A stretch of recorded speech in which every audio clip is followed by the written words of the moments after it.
Throughout the history of mankind, the divine messages are often shrouded in mystery. Prophets, messiahs, or whichever names you call them, are often persecuted and oppressed, their words obscured. But how do we distinguish the true from the false? To do so, one can only rely on the divine's guidance, and the truth will reveal itself to those who earnestly seek it.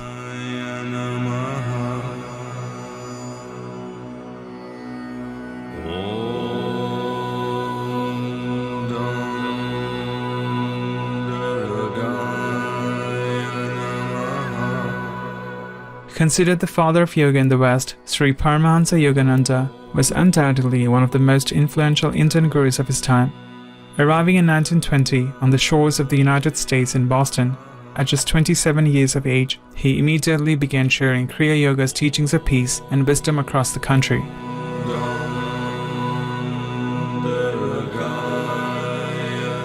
Settling in Los Angeles in 1925, Sri Yogananda created a monastic order known as the Self-Realization Fellowship, SRF. Today, the work of the SRF has benefited millions of people with an estimated 500 centers around the globe.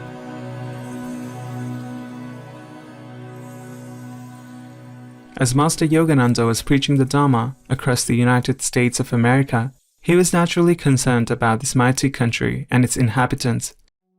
Although the Great Depression was experienced worldwide between 1929 and 1939, it was centered in the United States. Master Yogananda thus witnessed firsthand the suffering of the American people as hundreds of thousands found themselves homeless and living in despair.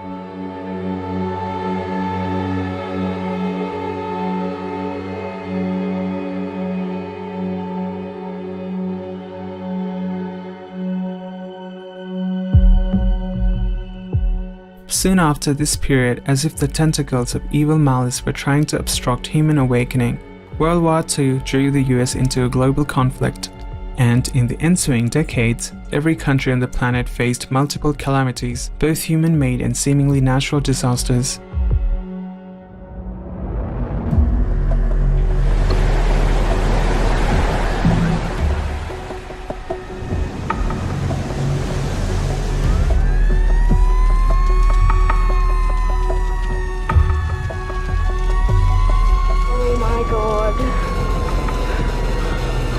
This is a real nightmare.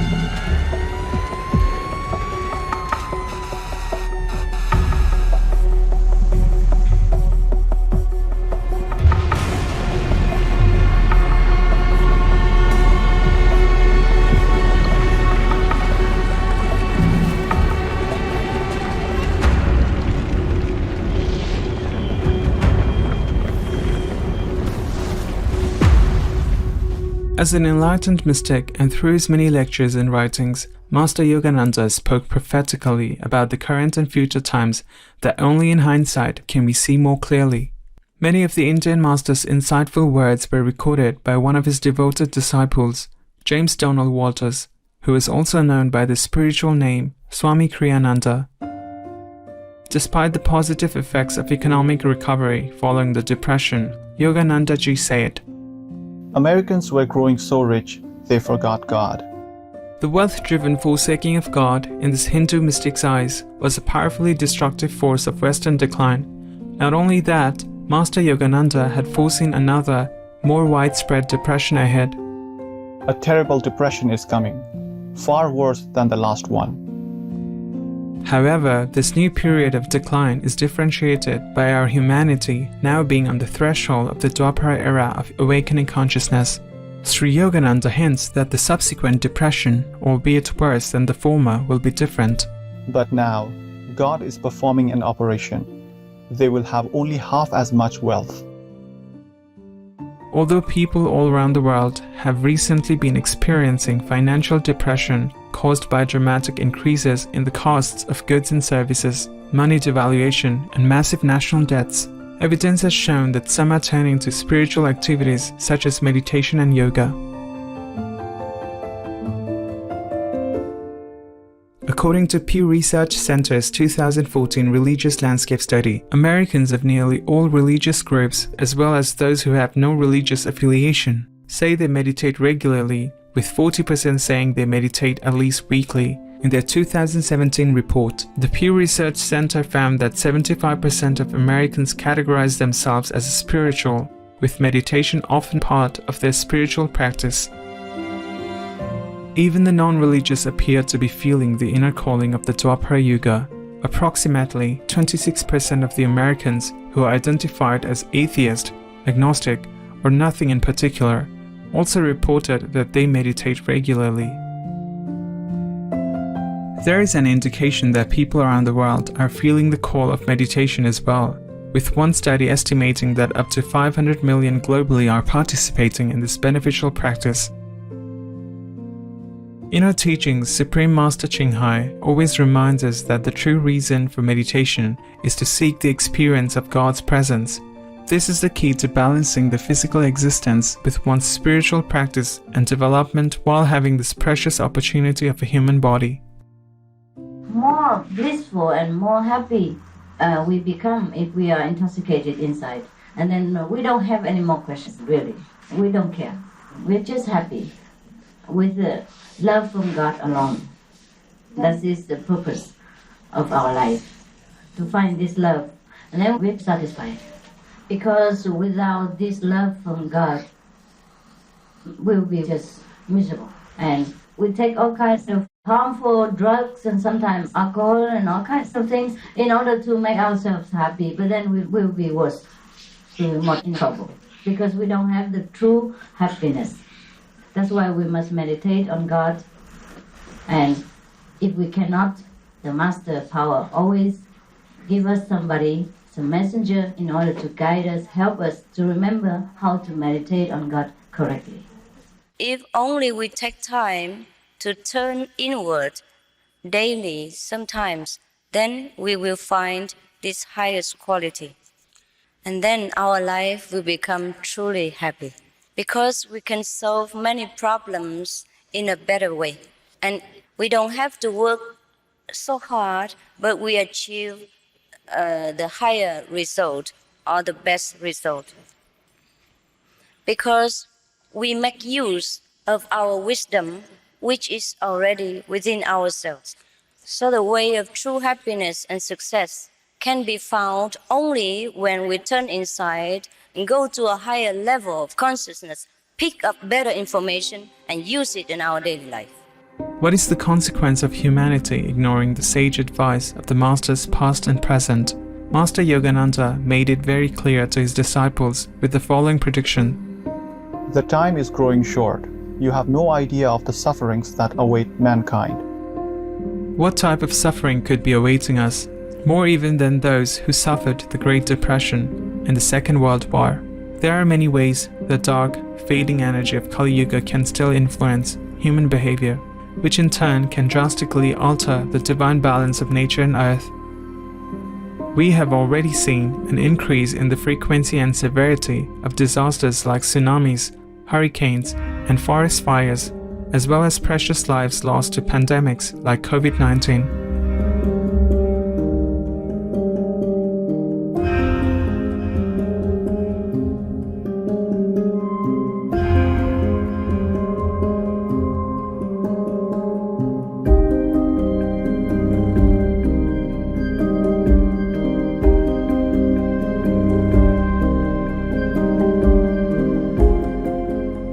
Adding to this are the lives sacrificed to senseless conflicts, such as Russia's unprovoked attack on Ukraine.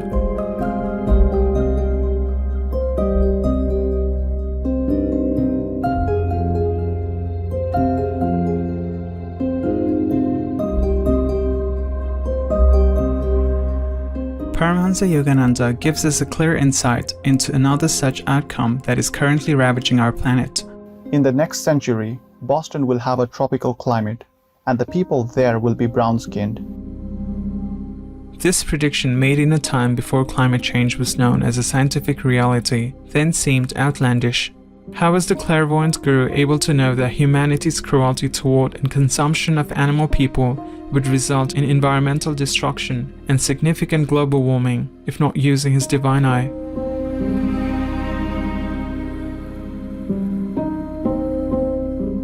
As we can see from the official records in Boston recorded since 1900, the temperatures in the city have been steadily rising for the last century.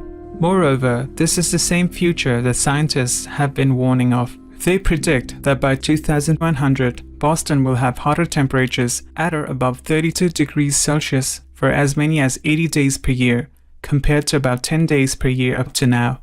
The impacts of today's climate change are of course not limited to Boston, USA. They are global in scope and unprecedented in scale. As the Earth gets warmer and warmer, people will suffer more and more from frequent and extreme heat, cold, wind, rain, and snow. Supreme Master Ching Hai has long been a messenger for heaven's solution to this and other earthly crises. She has urged leaders of nations, religions, government officials, and even the meat and dairy industry to take heed. Her message is clear to address the cause of this climate emergency. We must stop the immoral and unsustainable use of animal people for food.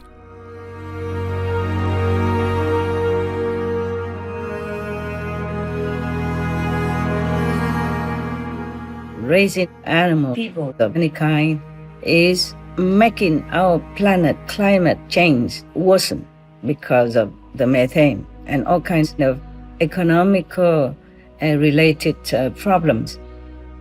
You know well by now, by UN's warning, by scientific research reports, we know that the meat, fish, eggs, milk, laboratory tests on animal, people, leather industry, anything to do with hurting animals, people, domestic or wild, are detrimental to our world.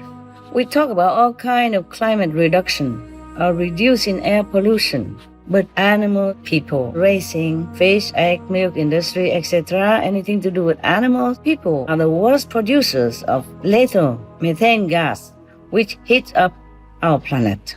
So, stopping these brutal, murderous businesses is the fastest way to cool our earth. Do be vegan. That's the right thing, and that's all you have to do. Everything else will fall into place.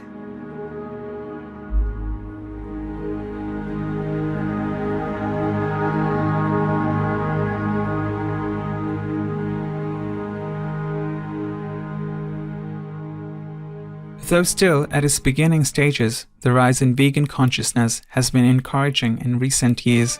Worldwide, people identifying themselves as vegan or vegetarian has increased, with the younger generations embracing a compassionate lifestyle at a much higher level.